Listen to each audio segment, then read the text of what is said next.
Photo પાડી આવું આવ ફોટો પાડી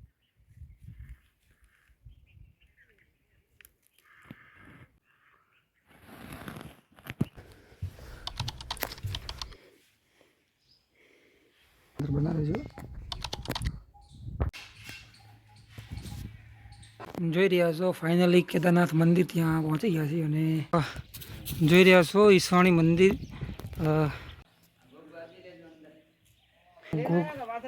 ગોગાજી મહારાજ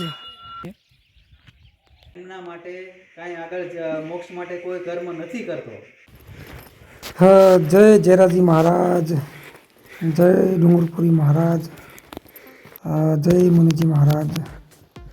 આપ વિડીયોની અંદર જોઈ રહ્યા છો મુનિજી મહારાજની કુટિયા છે અને અહીંયા મુનિજી મહારાજ છે એમણે અહીંયા આ જે ગુફાની અંદર તપસ્યા કરી હતી અને ખૂબ સારી તપસ્યા કરી હતી મુનિજી મહારાજે।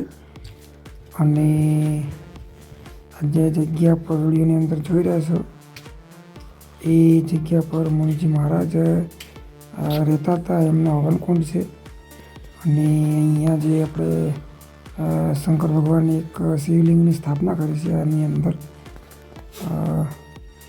આ જે જગ્યા છે એ ખૂબ સારી છે। અહીંયા શિવલિંગ અને સ્થાપના છે, અહીંયા નાના મોટા શિવલિંગો છે આપણે વિડીયોની અંદર જોઈ રહ્યા છો। એક ગોગા મહારાજની પણ મૂર્તિ અહીંયા સ્થાપના કરી છે, આપ જોઈ રહ્યા છો ગોગા મહારાજની મૂર્તિ છે અને ભગવાનના ખૂબ સારી એવી અહીંયા મંદિર જોવા મળે છે, રમણીય સ્થાન જોવા મળે છે। તો ખરેખર જેસુર જે છે એ સંતોની ભૂમિ તરીકે ઓળખાય છે અને ખરેખર અહીંયા ફરવાથી ખૂબ આનંદ થાય છે। જે છે શિવલિંગ છે આપણે જોઈ રહ્યા છો, દેવી દેવતાઓની મૂર્તિ છે નાની મોટી। આ ભવનાથનું શિવલિંગ છે, અહીંયા નંદીગ્રામ છે જોઈ રહ્યા છો અને પ્રવચન આપે છે તો આપણે સાંભળીએ। તો પછી એ નીચેની યોનિમાં વયો જાય છે। કોઈ પણ મતલબમાં સારું કાર્ય એવું નથી કરતો કે મનુષ્ય જન્મ આગલો મળે એવું અથવા તો કે મોક્ષ મળે એવું કાંઈ નથી કરતો તો નીચેની યોનિમાં વયો જાય। અને એ જ્યારે કોઈ પણ વ્યક્તિને સમજાય ત્યારે એ આ રસ્તે હાલી જાય। આ વસ્તુ છે કે પૈસા તમે કમાવા માટે આખી જિંદગી મહેનત કરો તો આ પ્રાણી છે એ બરોબર છે એ ખાવા પીવા માટે આખી જિંદગી મહેનત કરી નાખે છે, નથી કરતા? તો એમાં આપણામાં ફરક શું? પૈસા માટે જો તમે આખી જિંદગી મહેનત કરતા હોય, પૈસા છે એ તમારી જરૂરિયાત છે, બરોબર છે, એનાથી તમે ઉપર ઉઠી ગયા તો કંઈક કરી શક્યા। તો એને કરવા માટે થઈને તમારે શું કરવું પડે? તો કે એના કરવા માટે સ્પિરિચ્યુઅલિટી તરફ આવવું જ પડે। આપ જોઈ રહ્યા છો હવે ફાઇનલી કેદારનાથ મંદિર પહોંચી ગયા છીએ અને હવે હમણાં દર્શન કરી અને થોડોક આરામ કરી અને પછી આગળ જવાનો પ્રયાસ કરીશું। આપ વિડીયોની અંદર બના રહેજો। જય કેદારનાથ મહાદેવ, હર મહાદેવ।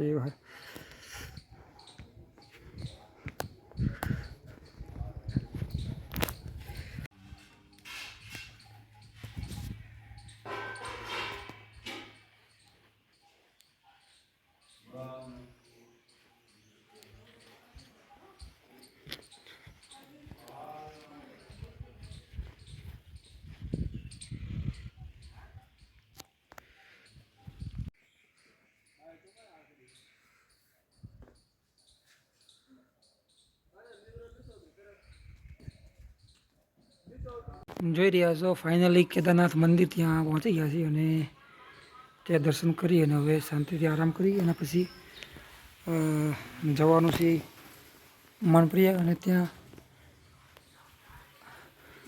જે યાત્રા છે એ પૂર્ણ થાય છે। તો સૌ લોકો વિડીયોની અંદર બના રહેજો।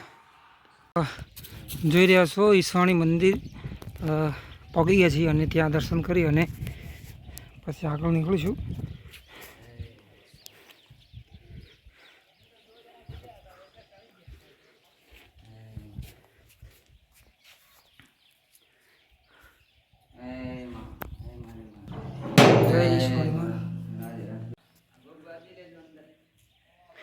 ઈશ્વાણી માતાનું મંદિર છે, અમને ત્યાં અમે દર્શન કરવા માટે આવ્યા છીએ.